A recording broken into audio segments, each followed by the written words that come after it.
ನಮ್ಮ ಪರಂಪರೆ, ಈ ದೇಶದ ಹಿರಿಮೆ ಮತ್ತು ಗರಿಮೆ ಅದನ್ನು ಉಳಿಸೋಕ್ಕೋಸ್ಕರ ಅವರು ತಮ್ಮ ಇಡೀ ಜೀವನವನ್ನು ಅದಕ್ಕೋಸ್ಕರ ಪಣವಾಗಿಟ್ಟರು. ಹಾಗಾಗಿ ಇವತ್ತು ನಾವೇನು ಉಳಿದಿದ್ದೀವಿ ದೇಶದಲ್ಲಿ, ಈ ನಮ್ಮ ಸಂಸ್ಕೃತಿ ಏನು ಉಳಿದಿದೆ, ಈ ನಮ್ಮ ಧರ್ಮ ಏನು ಉಳಿದಿದೆ, ನಮ್ಮ ಪರಂಪರೆ ಏನು ಉಳಿದಿದೆ, ಇವತ್ತು ನಮ್ಮ ಈ ಪರಂಪರೆಯನ್ನು ನಾವೇನು ಆಚರಣೆ ಮಾಡ್ತಿದ್ವಿ, ಇದಕ್ಕೆ ಮೂಲ ಪುರುಷ ಒಬ್ಬರು ಶಿವಾಜಿ ಮಹಾರಾಜ್. ಅವರು ತಮ್ಮ 15ನೇ ವಯಸ್ಸಿನಲ್ಲಿ ಶುರು ಮಾಡಿ ಒಂದು 58ನೇ ವರ್ಷಕ್ಕೆ ಅವರು ಜೀವನ ಕೊನೆ ಆಗುತ್ತೆ.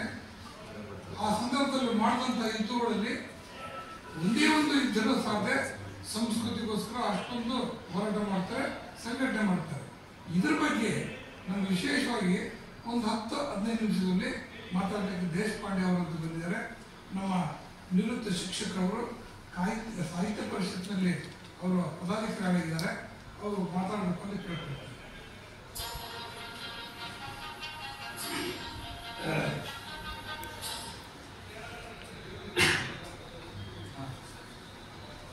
ಎಲ್ರಿಗೂ ನಮಸ್ಕಾರ. ಆತ್ಮೀಯರೇ, ಇಂದು ನಾವು ಶಿವಾಜಿ ಮಹಾರಾಜರ 397ನೇ ಜನ್ಮ ದಿನಾಚರಣೆ ನಾವು ಇಲ್ಲಿ ಆಚರಣೆ ಮಾಡ್ತಾ ಇದ್ವಿ. ಈ ಶಿವಾಜಿ ಮಹಾರಾಜರನ್ನ ಅರ್ಥ ಮಾಡ್ಕೊಳ್ಬೇಕಾದ್ರೆ ನನಗೆ ಸುಮಾರು 400 ವರ್ಷ ಆಯಿತು. ಜೀವಿಸಿ 400 ವರ್ಷ ಹಿಂದಿನದು, ಅಂದರೆ 16-17ನೇ ಶತಮಾನದಲ್ಲಿ ಇರುವಂತಹ ಕಾಲ. ಆ ಕಾಲಘಟ್ಟದವರನ್ನ ಅರ್ಥ ಮಾಡಿಕೊಳ್ಳದೆ ಶಿವಾಜಿ ಮಹಾರಾಜರ ಅರ್ಥ ಆಗುವುದಿಲ್ಲ. ಯಾಕೆ ಮುಖ್ಯ ಅಂತಂದ್ರೆ ಅವಾಗ ಏನಿತ್ತು, ಇಂಡಿಯಾ ಭಾರತ ಪರಿಸ್ಥಿತಿ ಏನಿತ್ತು, ಯಾಕೆ ಅವರ ಮಹತ್ವ ಆಗ್ತಾರೆ ಅಂತ ಅನ್ನೋದನ್ನ ಆ ಕಾಲಘಟ್ಟವನ್ನು ತಿಳ್ಕೊಂಡ್ರೆ ಮಾತ್ರ ಶಿವಾಜಿ ಮಹಾರಾಜರ ಮಹತ್ವವನ್ನು ಗೊತ್ತಾಗ್ತದೆ. ಭಾರತದಲ್ಲಿ ಎಲ್ಲರಿಗೂ ಗೊತ್ತಾದಾಗೆ ವಿದೇಶಿಯರ ಆಗಮನ ನಿರಂತರವಾಗಿ ನಡೀತದೆ. ಅದರಲ್ಲಿ ಅವರಿಗೆ ಆಡಳಿತ ಮಾಡಲಿಕ್ಕೆ ಪ್ರಾರಂಭ ಮಾಡ್ತಾರೆ. 16ನೇ ಶತಮಾನದಲ್ಲಿ ಹೇಗಿರ್ತಂದ್ರೆ ಉತ್ತರ ಭಾರತದಲ್ಲಿ ಮೊಘಲರು ರಾಜ್ಯ ಆಡಳಿತ ಮಾಡ್ತಿರ್ತಾರೆ. ಅವರು ದಕ್ಷಿಣದ ಪ್ರಯತ್ನ ಮಾಡ್ತಿರ್ತಾರೆ, ದಕ್ಷಿಣ ಭಾರತವನ್ನು ಆಕ್ರಮಣ ಮಾಡಲಿಕ್ಕೆ ಪ್ರಯತ್ನ ಮಾಡ್ತಿರ್ತಾರೆ. ಇಲ್ಲಿ ಕೂಡ ಬಿಜಾಪುರ, ಗೋಲ್ಕೊಂಡ ಅಲ್ಲೆಲ್ಲ ಶಾಹಿ ಮನೆತನದವರು ಅವರೆಲ್ಲ ಆಡಳಿತ ಮಾಡ್ತಿರ್ತಾರೆ. ಆ ಸಂದರ್ಭದಲ್ಲಿ ದಕ್ಷಿಣ ಭಾರತದಲ್ಲಿ ಪ್ರಬಲವಾದಂತಹ ವಿಜಯನಗರ ಸಾಮ್ರಾಜ್ಯ ಅದು ತನ್ನ ಅವನತಿಯ ಹಾದಿಯಲ್ಲಿ ಇರ್ತದೆ. ಅಂತ ಸಂದರ್ಭದಲ್ಲಿ ಭಾರತದ ಪರಿಸ್ಥಿತಿ ಹೇಗಿತ್ತಂದ್ರೆ ಇಡೀ ಉತ್ತರ ಭಾರತದ ಜನಾಂಗ, ಅಲ್ಲಿಯ ರಾಜರು ದಕ್ಷಿಣ ಭಾರತವನ್ನು ಒತ್ತುವರಿ ಮಾಡಿಕೊಂಡು ತಮ್ಮ ಸಾಮ್ರಾಜ್ಯವನ್ನು ಸ್ಥಾಪನೆ ಮಾಡಲಿಕ್ಕೆ ಪ್ರಯತ್ನ ಮಾಡ್ತಿದ್ದಾರೆ. ಅಂತ ಸಂದರ್ಭದಲ್ಲಿ ಮರಾಠ ಪ್ರತ್ಯೇಕವಾದ ರಾಜ್ಯ ಇರಲಿಲ್ಲ. ಅವರು ಮರಾಠ ಜನಾಂಗ ಬಹುದೊಡ್ಡ ಜನಾಂಗ ಇತ್ತು. ಅವರೆಲ್ಲರೂ ಬೇರೆ ಬೇರೆ ರಾಜ್ಯದ ಸಾಮಂತರಾಗಿ, ಮಹಾಶಿವರಾದರು ಕೂಡ ಸಾಮಂತರಾಗಿ ಕೆಲಸ ಮಾಡ್ತಾ ಇದ್ರು. ಹಾಗಿರುವಾಗ ಶಹಾಜಿ ಅನ್ನೋರು ಈ ಆದಿಲ್ ಶಾಹನ ಸಾಮಂತರಾಗಿ ಕೆಲಸ ಮಾಡ್ತಿರ್ತಾರೆ. ಅವರು ದಕ್ಷಿಣದತ್ತ ಯುದ್ಧ ಮಾಡ್ತಾ ಬಂದಾಗ ಬೆಂಗಳೂರನ್ನ ಅವ್ರು ವಶಪಡಿಸಿಕೊಳ್ಬೇಕಂತ ಮಾಡ್ತಾರೆ. ಆ ಸಂದರ್ಭದಲ್ಲಿ ಶಹಾಜಿ ನೇತೃತ್ವದಲ್ಲಿ ಬೆಂಗಳೂರು ಮೇಲೆ ದಂಡೆತ್ತಿ ಬರ್ತಾರೆ. ಇಲ್ಲಿ ಕೆಂಪೇಗೌಡ ಅವರು, ಅಲ್ಲಿ ಈ ಕೆಂಪೇಗೌಡ ಸ್ಥಾಪನೆ ಮಾಡಿದವರಲ್ಲ, ಅನಂತರ ಕೆಂಪೇಗೌಡ ಬರ್ತಾರೆ. ಅವರಲ್ಲಿ ಆಡಳಿತ ಮಾಡ್ತಿರುವಾಗ ಆದಿಲ್ ಶಾಹಿನ ದೊಡ್ಡ ಸೈನ್ಯವನ್ನ ಮತ್ತು ಈ ಶಹಾಜಿಯ ಶೌರ್ಯವನ್ನ ಎದುರಿಸಲಿಕ್ಕೆ ಆಗುದಿಲ್ಲ. ಅವಾಗ ಒಪ್ಪಂದ ಕೊಡ್ತಾರೆ. ಕೆಂಪೇಗೌಡರು ಮಾಗಡಿಗೆ ಶಿಫ್ಟ್ ಆಗ್ತಾರೆ. ಮಾಗಡಿ ಕೆಂಪೇಗೌಡ ಅಂತ ಬೆಂಗಳೂರು ಪಕ್ಕದಲ್ಲಿ. ಅವಾಗ ಶಹಾಜಿಗೆ ಈ ಬೆಂಗಳೂರನ್ನ ಜಹಗೀರಾಗಿ ಕೊಡ್ತಾರೆ. ಶಹಾಜಿ ಯಾರು ಅಂತಂದ್ರೆ ಶಿವಾಜಿಯ ತಂದೆ. ಶಿವಾಜಿಯ ತಂದೆ ಮೊಟ್ಟ ಮೊದಲು ಇಲ್ಲಿ ಬೆಂಗಳೂರು ಬಂದು ಅವರು ಅಲ್ಲಿ ಮರಾಠ ಮತ್ತು ಅದು ಮರಾಠ ಸಾಮ್ರಾಜ್ಯ, ಆದಿಲ್ ಶಾಹಿ ಸಾಮ್ರಾಜ್ಯದಲ್ಲಿ ಇವರು ಸಾಮಂತರಾಗಿ ಜಹಗೀರಿಯನ್ನು ಪಡ್ಕೊಂಡು ಅಲ್ಲಿ ತಮ್ಮ ಆಡಳಿತವನ್ನು ಪ್ರಾರಂಭ ಮಾಡ್ತಾರೆ. ಆ ಸಂದರ್ಭದಲ್ಲಿ ಇವರ ಮರಾಠರ ಮೂಲ ಸ್ಥಳ ಹುಟ್ಟಿದ್ದು ಶಿವನೇರಿಯಲ್ಲಿ, ಪುಣೆ ಹತ್ರ. 1627 27 ಅಂತ ಹೇಳ್ತಾರೆ, 30 ಅಂತ ಹೇಳ್ತಾರೆ, 34 ಬೇರೆ ಬೇರೆ ಭಿನ್ನ ಅಭಿಪ್ರಾಯಗಳಿದೆ. ನಾವು ಇಲ್ಲಿ 27 ತಗೊಂಡ್ರೆ 397ಕ್ಕೆ ಸಮಾನ ಆಗ್ಬಿಡ್ತದೆ. ಈಗ ಅದು 27 ಅಂತ ಹೇಳ್ಬಿಟ್ಟು ಅವರು ಜನ್ಮ ಶಿವನೇರಿಯಲ್ಲಿ ಅವರ ಇಡೀ ಎಲ್ಲ ವ್ಯವಸ್ಥೆ ಇರೋದು ಅಲ್ಲಿ. ಆದರೆ ಆಡಳಿತಾತ್ಮಕವಾಗಿಯೂ ಶಹಾಜಿ ಬಂದಿದ್ದರಿಂದ ಶಿವಾಜಿ ಇಲ್ಲೇ ಹುಟ್ಟಿದ್ರು ಅನ್ನುವಂಥ ಪ್ರತಿಪಾದನೆ ಕೂಡ ಇದೆ. ಅವರು ಬೆಂಗಳೂರಲ್ಲಿ ಹುಟ್ಟಿ ಇಲ್ಲಿ ಬೆಳೆದ್ರು ಅನ್ನುವಂಥದ್ದು ಇದೆ. ಅಂದ್ರೆ ಶಿವಾಜಿಗೆ ನಮಗೆ ಈ ಕರ್ನಾಟಕಕ್ಕೆ ಮತ್ತು ಇಲ್ಲಿಗೆ ಆ ಸಂಬಂಧ ಆ ಕಾಲದಲ್ಲಿಯೂ ಇದೆ. ಅವರು ಕೆಲವು ವರ್ಷ ಅಲ್ಲಿ ಆಡಳಿತವನ್ನು ಮಾಡ್ತಾರೆ. ಆ ನಂತರ ಶಿವಾಜಿ ಅವ್ರ ತಾಯಿ ಜೀಜಾಬಾಯಿ ಅವರು ಮರಾಠ ಪ್ರದೇಶದಲ್ಲಿರೋದ್ರಿಂದ ಅವರು ಅಲ್ಲಿ ಹೋಗ್ತಾರೆ. ನಂತರ ನಮ್ಮ ಶಿವಾಜಿ ಕೂಡ ತಾಯಿಯ ಮಾರ್ಗದರ್ಶನದಲ್ಲಿ ಬೆಳೀತಾರೆ. ಶಿವಾಜಿ ಸಿಕ್ಕಂತ ದೊಡ್ಡ ಕೊಡುಗೆ ಅದು. ತಾಯಿ ಜೀಜಾಬಾಯಿ ಏನು ಅವ್ರಿಗೇನು ಚಿಕ್ಕವರಿರುವಾಗ ರಾಮಾಯಣ ಆವರ್ತ ಕಥೆಗಳನ್ನ ಶೂರರ ಕಥೆಗಳನ್ನ ಹೇಳ್ತಾ ಅವರನ್ನ ಬೆಳೆಸ್ತಾ ಹೋಗ್ತಾರೆ. ಮಹಾ ಚಿಕ್ಕ ವಯಸ್ಸಲ್ಲಿನೇ ದಾದಾಜಿ ಕೊಂಡದೇವ ಅನ್ನುವಂಥ ಗುರು ಅವರಿಗೆ ಯುದ್ಧ ಕಲೆಯನ್ನು ಕಲಿಸಿಕೊಡ್ತಾರೆ. ಸಮರ್ಥ ರಾಮದಾಸರು ಅವರಿಗೆ ಈ ಧಾರ್ಮಿಕ ಮಾರ್ಗದರ್ಶನ ಮಾಡ್ತಾರೆ. ಇಂತಹ ವಾತಾವರಣದಲ್ಲಿ ಶಿವಾಜಿ ಬೆಳೆದು ಪ್ರಾರಂಭ ಮಾಡ್ತಾರೆ. ಅಲ್ಲಿ ವಾತಾವರಣ ಅಷ್ಟು ಸೂಕ್ತವಾಗಿ ಇರುವುದಿಲ್ಲ. ಯಾಕಂದ್ರೆ ಆದಿಲ್ಶಾಹಿ ಒಂದ್ ಕಡೆ ಒತ್ತಡ ಮಾಡ್ಕೊಂಡ್ಬರ್ತಾರೆ, ಮೊಘಲರು ಒತ್ತಡ ಮಾಡ್ಕೊಂಡ್ಬರ್ತಿರ್ತಾರೆ. ಇಂಥ ಯುದ್ಧದ ಸ್ಥಿತಿಯಲ್ಲಿ ಇರ್ತದೆ. ಅಂತ ಸಂದರ್ಭದಲ್ಲಿ ಇವರು ಬೆಳೀತಾ ಇರ್ತಾರೆ. ಅಲ್ಲಿ ಬೆಳೀತಾರೆ. ಸುಮಾರು 12-13 ವರ್ಷಕ್ಕೆ ಸುಮಾರು ಪ್ರಬುದ್ಧ ಯುದ್ಧ ಕಲೆಯನ್ನು ಪೂರ್ಣ ಆಗ್ತಾರೆ. ಸಾಕಷ್ಟು ರಾಜಕೀಯ ತಂತ್ರಗಳನ್ನು ತಿಳ್ಕೊತಾರೆ. ಅನಿಸ್ತದೆ ಯಾಕೆ ನಾವು ಸ್ವತಂತ್ರವಾಗಿ ನಮ್ಮದೇ ಆದಂಥ ಒಂದು ಸಾಮ್ರಾಜ್ಯವನ್ನ ನಾವು ಕಟ್ಟಬಾರ್ದಂತ ಚಿಕ್ಕ ಒಂದು 15 ವರ್ಷಕ್ಕೆ ಅವರು ಒಂದು ಹಳ್ಳಿಯಲ್ಲಿ ಹೋಗೋದು, ಅಲ್ಲಿ ಗುಡ್ಡಗಾಡ ಜನ ಸೇರಿಸ್ಬೋದು, ಒಂದು ಚಿಕ್ಕ ಒಂದು ಕೋಟೆಯನ್ನು ಗೆಲ್ಲೋದು ಅಂತ ವರ್ಷಕ್ಕೆ ತಗೊಳ್ಳೋದು. ಹೀಗೆ ಮಾಡ್ತಾ ಬೆಳೆಯೋಕೆ ಸ್ಟಾರ್ಟ್ ಮಾಡ್ತಾರೆ. 17 ವರ್ಷಕ್ಕೆ ಸುಮಾರು ಕೋಟೆಗಳನ್ನು ಗೆದ್ದಿರ್ತಾರೆ. ಇದು ಆದಿಲ್ ಶಾಹಿ ಗೊತ್ತಾಗ್ತದೆ. ಆದಿಲ್ ಶಾಹಿಯ ಅಂಡರ್ನಲ್ಲಿರುತ್ತೆ ಶಹಾಜಿಯವರ ಅಪ್ಪ ಅರೆಸ್ಟ್ ಮಾಡ್ಕೊಂಡು ಹೋಗ್ತಾರೆ. ಹೋದಾಗ ಏನ್ ಮಾಡ್ಬೇಕು ಇವರು ಒಂದು ಒಪ್ಪಂದಕ್ಕೆ ಬಂದು ಅಪ್ಪನ ಬಿಡಿಸ್ಕೊಳ್ಳಿಕ್ಕೆ ಅವರು ಪ್ರಯತ್ನ ಮಾಡ್ತಾರಾಗ ಅಲ್ಲಿ ಅಷ್ಟಕ್ಕೆ ಸುಮ್ಮನೆ ಇರೋದಿಲ್ಲ. ಶಿವಾಜಿ ತನ್ನ ಸೈನ್ಯವನ್ನ ಇನ್ನೂ ಬಲಪಡಿಸ್ತಾರೆ. ಬಲಪಡಿಸಿಕೊಂಡು ಅಲ್ಲಿ ಸುತ್ತಮುತ್ತಲ ಕೋಟೆಗಳನ್ನೆಲ್ಲ ಗೆದ್ದುಕೊಂಡು ಮೊಘಲರಿಗೆ ಮತ್ತು ಆದಿಲ್ ಶಾಹಿಗೆ ಸಿಂಹ ಸ್ವಪ್ನವಾಗಿ ಆಡೋದು ಸ್ಟಾರ್ಟ್ ಮಾಡ್ತಾರೆ. ಶಿವಾಜಿಯ ಯುದ್ಧ ನೀತಿ ಬಹಳ ವಿಚಿತ್ರವಾದ್ದು, ಅತ್ಯಂತ ವಿಭಿನ್ನವಾದದ್ದು. ಬೇರೆ ತರ ಯುದ್ಧ ನೀತಿ ಅದಕ್ಕೆ ಗೆರಿಲ್ಲಾ ಯುದ್ಧ ಅಂತ ಅವ್ರು ಹೇಳ್ತಾರೆ. ಮೊದಲ ಯುದ್ಧ ಅಂದ್ರೆ ಅಣ್ಣನ ಸೈನ್ಯ ಬರುತ್ತೆ, ಇನ್ನೊಂದು ಒಂದು ಬಯಲು ಇರ್ತದೆ, ಅಲ್ಲಿ ಎತ್ಕೊಂಡು ಇಷ್ಟೊತ್ತಿಗೆ ಸ್ಟಾರ್ಟ್ ಆಗುತ್ತೆ, ಅವ್ರು ಯುದ್ಧ ಮಾಡ್ತಾರೆ, ಸಾಯಂಕಾಲ ವಾಪಸ್ ಹೋಗ್ತಾರೆ. ಅಂತ ಯುದ್ಧ ನೀತಿ ಇವ್ರದ್ದು ಆ ಥರದ್ದಲ್ಲ. ಚಿಕ್ಕ ಸೈನ್ಯ, ಒಂದು 500, 1000, 200, 2000 ಅಷ್ಟೇ ಜನ ಇವರು. ಅಲ್ಲಿ ಬರೋದು 25,000, 30,000 ಸೈನ್ಯ ಬರ್ತಾವೆ. ದೊಡ್ಡ ಒಂದು ಸೈನ್ಯ ಎಲ್ಲ ಅವ್ರ ಜೊತೆ ಇವ್ರು ಎದುರಿಸ್ಬೇಕು. ಒಂದು ಗೆರಿಲ್ಲಾ ಯುದ್ಧ ಮಾದರಿ ಮಾಡ್ತಾರೆ. ಅದೇನಂದ್ರೆ ಅವ್ರೊಂದು ಸೈನ್ಯ ಬರ್ತಲ್ಲ, ಒಂದು 200 ಜನ ಹೋಗೋದು ಅವ್ರಿಗೆ ಯುದ್ಧಕ್ಕೆ. ಅವ್ರೇಂತ 200 ಜನ ಬಿಡೋದು, ನಾವು ಹೊಡೆದಾಕ್ಬಿಡೋಣ ಅಂತ ಅನ್ಕೊಂಡು ಅವ್ರ ಮೇಲೆ ಯುದ್ಧಕ್ಕೆ ಬರೋದು. ಇವ್ರು ಇರೋ ಪ್ರದೇಶ ಅಂತಂದ್ರೆ ಅಲ್ಲಿ ಸಹ್ಯಾದ್ರಿ ಬೆಟ್ಟ, ವಿಂಧ್ಯ ಮೌಂಟೇನು, ಅಲ್ಲಿ ಬೆಟ್ಟಗಳ ಪ್ರದೇಶದಲ್ಲಿ ಇವ್ರು ಇರುವಂತಲ್ಲಿ. ಅಂತ ಸ್ಥಳದಲ್ಲಿ ಏನ್ ಮಾಡೋದು, ವಿಲೇಜ್ಗೆ ಹೋಗೋದು. ಆ ವಿಲೇಜ್ ಅಲ್ಲಿ ತಿಳ್ಕೊಂಡು ಹೋಗ್ಬಿಡೋದು. ಆ ಸೈನ್ಯ ಎಲ್ಲ ಬರ್ತಾರೆ, ಇವ್ರು ಮುಂದೆ ಹೋಗ್ತಾರೆ, ಗುಡ್ಗಾಡಲ್ಲಿ ಹೋಗ್ಬಿಡೋದು. ಹೋದ ತಕ್ಷಣ 200 ಜನ ಹೋಗ್ಬಿಡ್ತಾರೆ. ಸೈನ್ಯ ಮುಂದೆ ಹೋದಾಗೆ ಹಿಂದೆ 1000 ಜನ ಬರ್ತಾರೆ. ಅವ್ರಿಗೆ ಗೊತ್ತಿಲ್ಲ ಇವ್ರು ಸಾಮಾನ್ಯದಲ್ಲಿ ಸೈನಿಕರ ಇರೋದಿಲ್ಲ. ಖಡ್ಗ ತಗೊಂಡ್ಬಾರ್ದು, ಯುದ್ಧ ಮಾಡೋದು, ಅವ್ರನ್ನ ನಾಶ ಮಾಡ್ಬೋದು. ಪ್ರತಿ ಯುದ್ಧದಲ್ಲಿ ಕೂಡ ಅವ್ರಿಗೆ ಗೊತ್ತೇ ಆಗೋದಿಲ್ಲ ಇನ್ನೊಬ್ಬ ಸೈನಿಕ ಬರ್ತಾರೆ, ಯುದ್ಧಕ್ಕೆ ಬರ್ತಾರೆ ಗೊತ್ತಾಗೋದಕ್ಕೆ ಅವ್ರು ಸೋತೋಗ್ಬಿಡ್ತಾರೆ. ಈ ಮುಖಾಂತರ ಎಲ್ಲ ಸೈನ್ಯ ವಿಮರ್ಶಿಸ್ತಾ ಚಿಕ್ಕ ಚಿಕ್ಕ ಕೋಟೆಗಳನ್ನ ಅವರು ಭದ್ರಪಡಿಸ್ತಾ ಹೋಗ್ತಾರೆ. ಅವ್ರ ಜೀವಿತಾವಧಿಯಲ್ಲಿ ಸುಮಾರು 300 ಕೋಟಿ, 270 ಅಂತ 300 ಕೋಟಿಗಳಷ್ಟು ಅವನ್ನ ಭದ್ರಪಡಿಸ್ಕೊಂಡು ಹೋಗ್ತಾರೆ. ಸೋಲು ಗೆಲುವು ಎಲ್ಲ ಇದ್ದಿದ್ದೇ. ಎಲ್ಲ ಅನೇಕ ಜನ ಗೊತ್ತಿದ್ದಾರೆ. ಮೊಘಲ ದೊಡ್ಡ ಸೈನ್ಯ ಬರ್ತಾರೆ. ಒಂದ್ಸರಿ 1 ಲಕ್ಷ ಜನ ಸೈನ್ಯ ಬರ್ತಾರೆ. ಔರಂಗಜೇಬ ಆಡಳಿತವಾಗ ಬಂದಾಗ ಇವ್ರನ್ನ ಹೇಗಾಗಿ ಮುಗಿಸ್ಲೇಬೇಕಂತ ಹೇಳ್ತಾರೆ. ಅಲ್ಲಿ ಬಂದಾಗ ಇವ್ರದ್ದು ಪುರಂದರಗಡ ಅಂತ ಹೇಳಿ ಅಲ್ಲಿ ಒಂದು ಒಪ್ಪಂದ ಮಾಡ್ಕೋತಾರೆ. ಇಲ್ಲ ನಿಮ್ಗೆ ರಾಜ್ಯ ಆಗೋಣ, ನಮ್ಗೆ ಯುದ್ಧ ಬೇಡ ಅಂತ.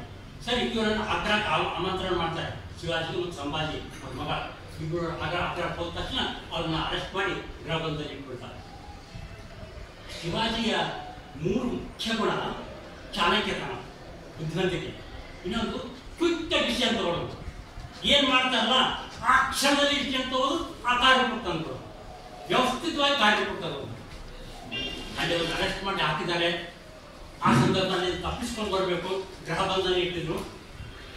ಅವಾಗ ಅವ್ರು ಏನು ಮಾಡ್ತಾರೆ ಅಂದರೆ ಅವ್ರ ಮಗನಿಗೊಂದು ಅವ್ರಿಗೆ ಬೇಕಾದ ಸೇವಕರನ್ನು ಕರೆದು ಅಲ್ಲಿ ಹಣ್ಣಿನ ಬುಟ್ಟಿ ಅವ್ರಿಗೆಲ್ಲ ತಂದುಕೊಳ್ತೇವೆ. ಹಣ್ಣಿನ ಬುಟ್ಟಿಯಲ್ಲಿ ಆ ಸೇವಕನ ಬಂದಿರ್ತಾನೆ, ಸೇವಕನ ಡ್ರೆಸ್ಸನ್ನು ಇವ್ರು ಹಾಕೊಂಡು ಬುಟ್ಟಿಯಲ್ಲಿ ಮಗನ ಇಟ್ಕೊಂಡು ಅಲ್ಲಿಂದ ಗೃಹ ಬಂದಿಂದ ಪಾರಾಗ್ಬಿಡ್ತಾರೆ ಆ ಕಡೆಯಿಂದ.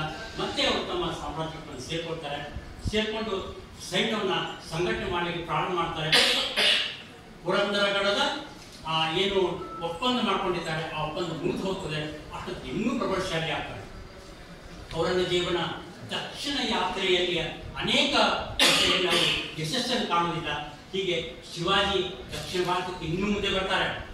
ಅವಾಗ ಮಧುರೈ, ಜಿಂಜಿ, ಬೆಲ್ಲೂರು ಅದೆಲ್ಲ ಅವರ ಮುಸ್ಲಿಂ ಆಡಳಿತದಲ್ಲಿ ಇರ್ತದೆ. ಆ ಪ್ರದೇಶಗಳೆಲ್ಲ ಅಲ್ಲೆಲ್ಲ ಸೋರಿಸಿ ಮರಾಠ ಸಾಮ್ರಾಜ್ಯವನ್ನು ಅಲ್ಲಿ ಕೂಡ ಕಟ್ತಾರೆ. KGF ಅಲ್ಲಿ ಮರಾಠಿ ಜನಾಂಗ ಇದ್ದಾರೆ. KGF ಬಹುಶಃ ಈ ಕಡೆ ನಮ್ಮ ಸಾರ್ವತ್ರಿಕ ಈ ಕಡೆ ವಿಲೇಜ್ಗಳು ಹೋದ ಒಂದು ಯಾವ್ದೋ ಹಳ್ಳಿಯಲ್ಲಿ ಬರೀ ಮರಾಠ ಇದ್ದಾರಲ್ವಾ?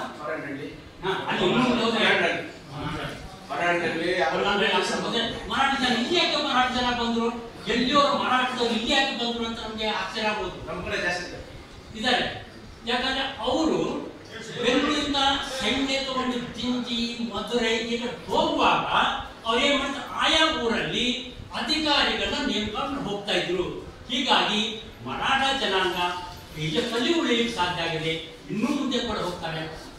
ಇಲ್ಲಿ ಉಳಿದವರು ಇವತ್ತು ಏನು ಉಳಿದಾರೋ ಅವರು ಕರ್ನಾಟಕ ಮರಾಠರು, ಕರ್ನಾಟಕದವರು. ಮರಾಠ ಭಾಷೆ ಸ್ವಲ್ಪ ಬೇರೆ ಇರ್ತದೆ. ಇವತ್ತು ಕೂಡ ಕರ್ನಾಟಕದ ಬದ್ಧವಾಗಿರುವಂತಹ ಮರಾಠಿಗಳು ಇಲ್ಲಿ ಬೇಕಾಗ್ತಾನೆ ಇದ್ದಾರೆ. ಹೀಗೆ ಶಿವಾಜಿ ಮಹಾರಾಜರು ಹೀಗೆ ಸಂಪೂರ್ಣ ಯಾತ್ರೆ ಮಾಡ್ತಾ ಅವರು ಧರ್ಮ ಸ್ಥಾಪನೆ ಯುದ್ಧದಲ್ಲಿ ಒಂದು ದೊಡ್ಡದು ಇಡೀ ಜಗತ್ತಿಗೆ ಬೋಧನೆ ಮಾಡುವಂತ ಒಂದು ದೊಡ್ಡ ಸಾಧನೆ. ಅದು ಏನಂತಂದ್ರೆ ಯಾವುದೇ ಯುದ್ಧ ಮಾಡಿದ್ರು ಯಾವುದೇ ಮಹಿಳೆಯರಿಗೆ ಏನು ತೊಂದರೆ ಮಾಡಬಾರ್ದು. ಎಲ್ಲೇ ಹೋಗಿ ಮಹಿಳೆಯರಿಗೆ ಯಾರು ಏನು ಆಗಬಾರ್ದು. ಯಾವುದೇ ದೇವಸ್ಥಾನ ಆಗಲಿ, ಮಸೀದಿ ಆಗಲಿ, ಧರ್ಮಗ್ರಂಥಗಳನ್ನಾಗಲಿ ನಾಶ ಮಾಡಬಾರ್ದು. ಅವರೆಲ್ಲೂ ಯಾವ ಮಸೀದಿಯನ್ನು ಕೆಡವಲಿಲ್ಲ, ಯಾವ ದೇವಸ್ಥಾನ ಹಾಳು ಮಾಡಲಿಲ್ಲ, ಯಾವ ಧರ್ಮಗ್ರಂಥಗಳನ್ನು ಹಾಕಲಿಲ್ಲ. ಅನೇಕ ಸಲ ಕುರಾನ್ ಸಿಕ್ಕರೆ ಹೋದ್ರೆ ಅವ್ರಿಗೆ ಮತ್ತೆ ಅವ್ರು ತಿರುಗಿ ತಲುಪಿಸ್ತಾ ಇದ್ರು. ನಮ್ಮ ಉದ್ದೇಶ ಇದನ್ನು ಗೆಲ್ಲೋದು ಅಷ್ಟೇ ಹೊರತಾಗಿ ಅಧರ್ಮದ ವ್ಯವಹಾರವನ್ನು ಅವರು ಮಾಡಲಿಲ್ಲ. ಹೀಗೆ ಧರ್ಮದ ದಿಗ್ವಿಜಯಕ್ಕಾಗಿ ಅತ್ಯಂತ ಸಾಧನೆ ಮಾಡಿರುವಂಥವರು ಶಿವಾಜಿ ಮಹಾರಾಜರು. ಹಿಂದೂವಿ ಸಾಮ್ರಾಜ್ಯ ಕಟ್ಟಬೇಕಾದ್ರೆ ಅವಾಗ ಈ ಮುಸ್ಲಿಂ ಪರಕೀಯ ದಾಳಿಯಿಂದಾಗಿ ಇಲ್ಲಿಯ ವ್ಯವಸ್ಥೆ ಬದಲಾವಣೆ ಆಗ್ತದೆ. ಮರಾಠಿ ಭಾಷೆಯಲ್ಲಿ ಇದನ್ನು ತರಬೇಕು. ಅವರ ಹಾಗೆ ಮೊದಲು ಪ್ರಾರ್ಥನೆ ಆಗಿದ್ದರು ತುಳಜಾ ಭವಾನಿ, ಅವರ ಕುಲದೇವತೆ. ಆ ದೇವಿಯ ಅನುಗ್ರಹದಿಂದ ಇಲ್ಲಿ ಒಂದು ಸಮಗ್ರವಾದಂತಹ ಈ ನಮ್ಮ ದೇಶದ ನಮ್ಮ ಜನರು ನಾವು ನೆಮ್ಮದಿಯಿಂದ ಬಾಳ್ಬೇಕು, ನಮ್ಮ ಧರ್ಮ ನಮ್ಮ ಇದನ್ನ ಅನುಸರಿಸಿಕೊಂಡು ಹೋಗ್ಬೇಕು ಅನ್ನೋದಕ್ಕೆ ಒಂದು ಭದ್ರ, ಬಹುಶಃ ವಿಜಯನಗರ ಸಾಮ್ರಾಜ್ಯ ನಂತರ ಇವರ ಭದ್ರ ಬುನಾದಿಯನ್ನು ಹಾಕ್ತಾರೆ. ಚಿಕ್ಕ ಸಾಮ್ರಾಜ್ಯ ಕಟ್ತಾರೆ. ಆನಂತರ ರಾಮರಾಯಗೆ ಅವ್ರ ಮಗ ರಾಮರಾಯಗೆ ನಮ್ಮ ಕೇಳಿದವರೆಲ್ಲ ಆಶ್ರಯ ಕೊಡ್ತಾರೆ. ಮೊಘಲರ ಸಂಘರ್ಷ ನಿರಂತರ ನಡೀತಿರ್ತಾರೆ. ಆಮೇಲೆ ಸಾಮ್ರಾಜ್ಯ ಬದಲಾವಣೆ ಆಗ್ತದೆ. ಅಲ್ಲಿ ಪೇಶ್ವೆಗಳು ಬರ್ತಾರೆ. ಇಲ್ಲಿಂದ ನರ್ಮದಾ ಗೋದಾವರಿವರೆಗೂ ಇವತ್ತೇನು ರಾಜಸ್ಥಾನ ಅಂತ ಹೇಳ್ತೀವಿ, ಅಲ್ಲಿವರೆಗೂ ಒಂದು ಆಡಳಿತ ಇರ್ತದೆ, ಮರಾಠ ಆಡಳಿತ. ಅನಂತರ ಮೊಘಲರ ನಂತರ ಬ್ರಿಟಿಷ್ ಜೊತೆಗೆ ಯುದ್ಧ ಮಾಡುವಾಗ ಬಹುಶಃ ಇವರ ಮರಾಠ ಸಾಮ್ರಾಜ್ಯ ಪತನ ಆಗ್ತದೆ. ಅಲ್ಲಿವರೆಗೂ ಎಲ್ಲೆಲ್ಲಿ ಆಡಳಿತ ಮಾಡಿದಾರೋ ಅಷ್ಟು ಭಾಗದಲ್ಲಿ ಕೂಡ ಭಾರತೀಯ ಸಂಸ್ಕೃತಿ, ಭಾರತೀಯ ಧರ್ಮ ಇದಕ್ಕೆ ಅತ್ಯಂತ ಪ್ರಾಮುಖ್ಯತೆಯನ್ನು ಕೊಟ್ಟವರು, ಹಿಂದೂ ಧರ್ಮವನ್ನು ಎತ್ತಿ ಹಿಡಿದಂಥವರು ಶಿವಾಜಿ ಮಹಾರಾಜರು. ಆದ್ದರಿಂದ ನಾವು ಇವತ್ತು ಶಿವಾಜಿ ಮಹಾರಾಜರನ್ನ ಭಾರತಾದ್ಯಂತ ನಾವು ನೆನೆಸ್ಕೊಳ್ತೀವಿ. ಪರಕೀಯರ ದಾಳಿಯಿಂದ ರಕ್ಷಣೆ ಮಾಡಿ ನಮ್ಮ ಸ್ವತಂತ್ರತೆ, ನಮ್ಮ ಅಸ್ಮಿತೆಯನ್ನು ಕಾಪಾಡಿಕೊಳ್ಳುವಲ್ಲಿ ಶಿವಾಜಿ ಮಹಾರಾಜರ ಕೊಡುಗೆ ಬಹಳ ದೊಡ್ಡದಾಗಿದೆ.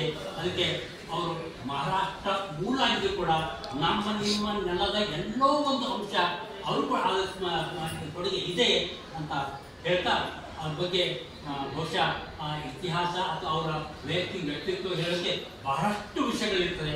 ಅದನ್ನು ನಾವು ತಿಳ್ಕೊಳ್ಳೋ ಮುಖಾಂತರ ಇನ್ನೂ ಹೆಚ್ಚಿನ ಗೌರವವನ್ನು ಸಲ್ಲಿಸೋಣ ಅಂತ ಹೇಳ್ತಾ ತಾವೆಲ್ಲ ಇಲ್ಲಿ ಬಂದಿದ್ದೀವಿ. ನಮ್ಗೆ ಅದ್ರ ಬಗ್ಗೆ ಮಾತಾಡಲಿಕ್ಕೆ ಅವಕಾಶ ಕೊಟ್ಟೋದಕ್ಕಾಗಿ ತಮ್ಮೆಲ್ಲರೂ ವಂದಿಸ್ತಾ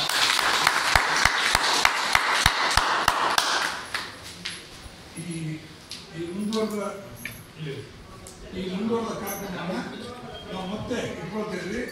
ಅಲ್ಲಿ ವಿಶೇಷವಾಗಿ ಶಿವಾಜಿ ಮಹಾರಾಜ ಜಯಂತಿಯನ್ನು ವಿಶೇಷವಾಗಿ ಧಾರ್ಮಿಕವಾಗಿ ನಾವು ಕೊಂಡಾಡ್ತಿದ್ವಿ.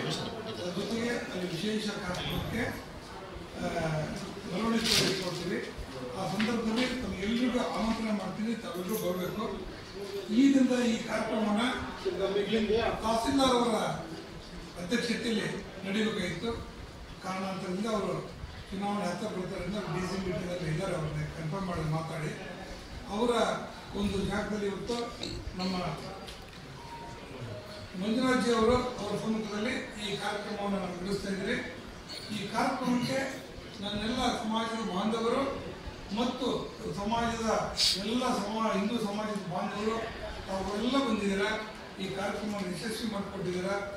ಛತ್ರಪತಿ ಶಿವಾಜಿ ಮಹಾರಾಜರು ಏನು ಧೈರ್ಯ ತೋರಿದ್ರು, ಏನು ಉದ್ದೇಶಕ್ಕೋಸ್ಕರ ತಮ್ಮ ಇಡೀ ಜೀವನ ಮುಳುಪಾಗಿತ್ತು, ಅದನ್ನು ನಮ್ಮ ಜೀವನದಲ್ಲಿ ಸ್ವಲ್ಪ ಭಾಗನಾದರೂ ನಾವು ಅಳವಡಿಸ್ಕೊಂಡ್ರೆ ನಿಜಕ್ಕೂ ಈ ಜಯಂತಿ ಮಾಡಿದ್ದಕ್ಕೆ ಅದಕ್ಕೆ ಸಾರ್ಥಕವಾಗುತ್ತೆ. ಇದು ಇನ್ನೂ 100 ಕಾಲ ಬಾಳುತ್ತೆ. ದೇಶಪಾಂಡೆ ಅವರು ಹೇಳಿದ್ರು, ತಂಜಾವೂರಿನಲ್ಲಿ ತಮ್ಮ ವೆಂಕೋಜಿ ಅಂದ್ಬಿಟ್ಟು ಆ ಭಾಗನ ನಾವು ವೆಂಕೋಜಿ ಅವರು ನೋಡ್ಕೊಳ್ತಾರೆ. ಅವರು ಅಲ್ಲಿ ಬರುವಾಗ ಈ ನಿರಂತರವಾಗಿ ಮಧ್ಯದಲ್ಲಿ ಆವತ್ತಿನ ಅವರು ಜೊತೆಗಿದ್ದಂತಹ ಮರಾಠ ಸಂತಾನ ಅಲ್ಲೆಲ್ಲ ನಿಲ್ಲಿಸ್ತಾ ಇದ್ರು. ಕೋಲಾರದಲ್ಲಿ ಕೂಡ ಅವರು ಕೋಲಾರ ಆಡಳಿತದಲ್ಲೇ ಇತ್ತು, ಮರಾಠ ಆಡಳಿತದಲ್ಲಿ. ಮುರುಡೇಶ್ವರ ಜೊತೆಯಲ್ಲದೆ ಅಲ್ಲಿ ಕಾಡು ಮುರುಡೇಶ್ವರ ಈಶ್ವರ ದೇವಸ್ಥಾನ ಮಾಡಿ ಕಟ್ತಿದ್ದಾರೆ. ಅದು ಅವರೇ ಅದನ್ನು ಕಟ್ಟಿದ್ದು ಕೂಡ ಅದೆಲ್ಲ ಕಾಲ ಕೆತ್ತನೆ ಎಲ್ಲ ಇದೆ. ಈ ಥರ ಈ ಅವರ ಮದುವೆ ಕೂಡ ಇವತ್ತಿನ ಚಿಕ್ಕಪೇಟೆ ಅಂತ ಏನು ಹೇಳ್ತಾರೆ, ಶಿವಾಜಿ ಮಹಾರಾಜರದ್ದು ಮದುವೆ ಚಿಕ್ಕಪೇಟೆಯಲ್ಲಿ ಅರಮನೆ ಇರುತ್ತೆ. ಅವ್ರ ತಂದೆಯವರು ಅಲ್ಲೇ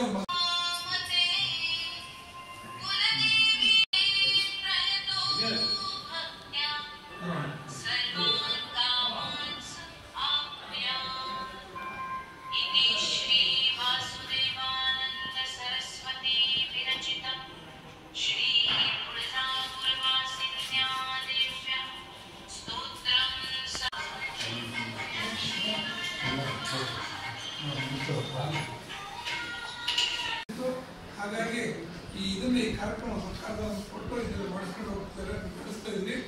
ನೀವೆಲ್ಲರೂ ಒಂದು ಕಾರ್ಯಕ್ರಮಕ್ಕೆ ಬಂದು ಭಾಗವಹಿಸಿದ್ದಕ್ಕೆ ನಮ್ಮ ತಾಲೂಕು ಆಡಳಿತ ಮಂಡಳಿ ಮತ್ತು ನಮ್ಮ ಮರಾಠ ಸಮಾಜ ಶ್ರೀ ಮರಾಠ ಅಸೋಸಿಯೇಷನ್ ಇವ್ರ ಕಡೆಯಿಂದ ನಿಮ್ಮೆಲ್ಲರಿಗೂ ಧನ್ಯವಾದ ಅರ್ಪಿಸ್ತಾ ಇದ್ವಿ.